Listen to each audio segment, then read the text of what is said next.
नमस्कार दोस्तों, स्वागत है आप सभी का ट्रिकी हिंदी पाठशाला में। साथियों, हिंदी अपनों की भाषा, सपनों की भाषा। पढ़ें, बोलें, सीखें और गर्व करें। आज मैं चर्चा करने वाली हूँ रहस्यवाद। काव्य में रहस्यवाद क्या है? आचार्य रामचंद्र शुक्ल ने काव्य में रहस्यवाद का क्यों विरोध किया है और काव्य में रहस्यवाद लेख किस लिए लिखा है? आइए उसको देखती हूँ। जैसा कि इसके पहले मैं बता चुकी हूँ कि रहस्यवाद क्या है, रहस्यवाद के कितने भेद हैं, रहस्यवाद को किस आचार्य रामचंद्र शुक्ल ने किस प्रकार परिभाषित किया है। और आचार्य रामचंद्र शुक्ल ने भक्ति काल में संत काव्यधारा है कबीरदास, उनकी रचनाओं को उपेक्षित किया है, उनको उपेक्षा की दृष्टि से देखा है। ठीक उसी प्रकार छायावाद में महादेवी वर्मा भी रहस्यवाद के अंतर्गत आती हैं। तो यहाँ पे देखिए, काव्य में रहस्यवाद आचार्य रामचंद्र शुक्ल द्वारा 1929 ईस्वी में लिखित एक गंभीर आलोचनात्मक पुस्तक होती है। और इसमें रहस्यवाद खड़ी बोली हिंदी के द्वितीय सोपान छायावाद के मूल निहितार्थ को समझाने के लिए लिखा गया है। अर्थात काव्य में रहस्यवाद जो आचार्य रामचंद्र शुक्ल ने लिखा है वो खड़ी बोली के जो द्वितीय सोपान है छायावाद, उसके मूल निहितार्थ को समझाने के लिए ही लिखा है। शुक्ल के अनुसार छायावाद जहाँ तक आध्यात्मिक प्रेम को लेकर चला है, वहां तक तो रहस्यवाद के अंतर्गत ही रहा है। उनका कहने का मतलब है कि रहस्यवाद में जो आध्यात्मिक प्रेम है, जहाँ तक आध्यात्मिक प्रेम दिखाया गया है, वहां तक वो रहस्यवाद ही है। छायावादी कवि कहे जाने वाले कवियों में महादेवी वर्मा रहस्यवाद के भीतर रही हैं। आचार्य रामचंद्र शुक्ल का यह कथन पूछा जाता है कि छायावाद में महादेवी वर्मा रहस्यवाद के भीतर रही हैं, यह कथन किसका है? तो वो आचार्य रामचंद्र शुक्ल का है।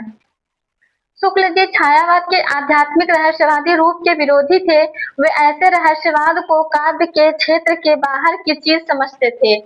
आचार्य रामचंद्र शुक्ल छायावाद के आध्यात्मिक रहस्यवादी रूप के विरोधी थे।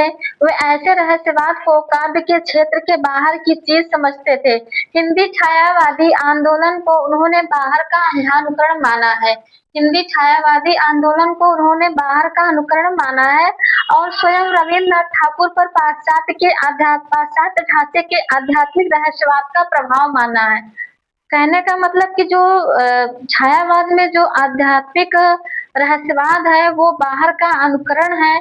बाहर का अनुकरण मतलब बांग्ला के रविन्द्रनाथ ठाकुर हैं, उनसे प्रभावित है। आचार्य रामचंद्र शुक्ल को रहस्यवाद कभी पसंद नहीं आया और वो उस रहस्यवादी कविता का वो विरोध करते हैं। और वो किस प्रकार की कविता का स्वागत करते हैं वो देखते हैं।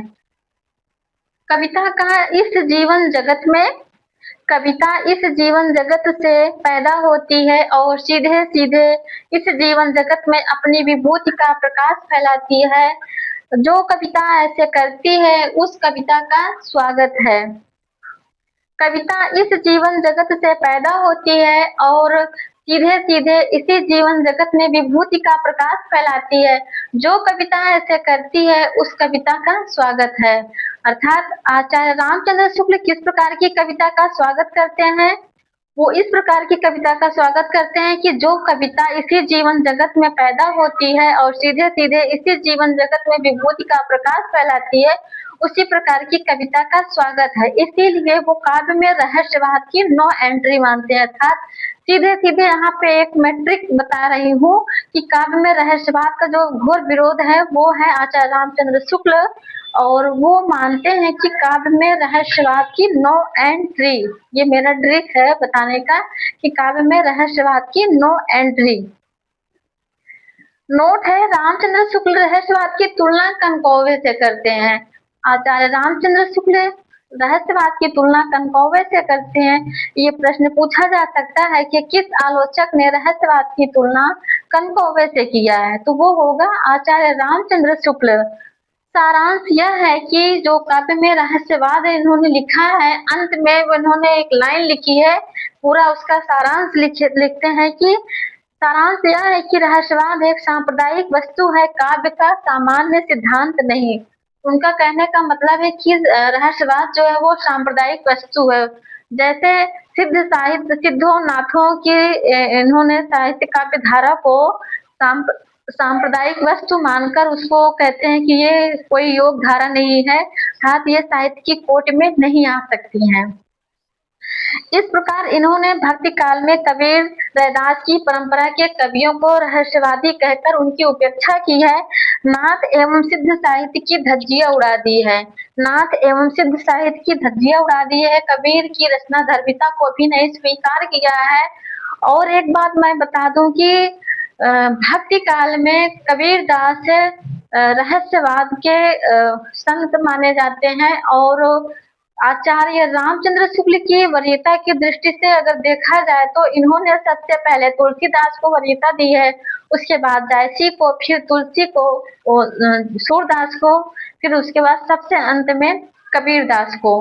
ठीक उसी प्रकार छायावाद में अगर वरीयता की दृष्टि से देखा जाए तो आचार्य शुक्ल ने सबसे पहले पंत को दिया है, फिर प्रसाद को, फिर निराला को और अंत में महादेवी वर्मा को।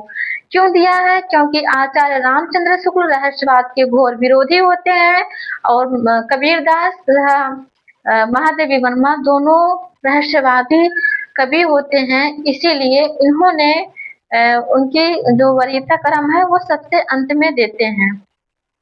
तो दोस्तों आशा करती हूँ मेरी यह जो ट्रिक है काव्य में रहस्यवाद की नो एंट्री ऐसा मानने वाले होते हैं आचार्य रामचंद्र शुक्ल, अर्थात आचार्य रामचंद्र शुक्ल काव्य में रहस्यवाद का विरोध करते हैं, तो उसी को मैं सरल भाषा में ट्रिक के माध्यम सिर्फ एक लाइन में मैं बताई हूँ कि काव्य में रहस्यवाद की नो एंट्री आचार्य रामचंद्र शुक्ल। और ये रहा हमारा काव्य में रहस्यवाद और आचार्य शुक्ल ने काव्य में रहस्यवाद क्यों लिखा वो मैं सारा यहाँ पे बता चुकी हूँ।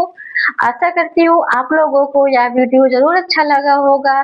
प्लीज आप लोग लाइक एंड सब्सक्राइब करें। धन्यवाद।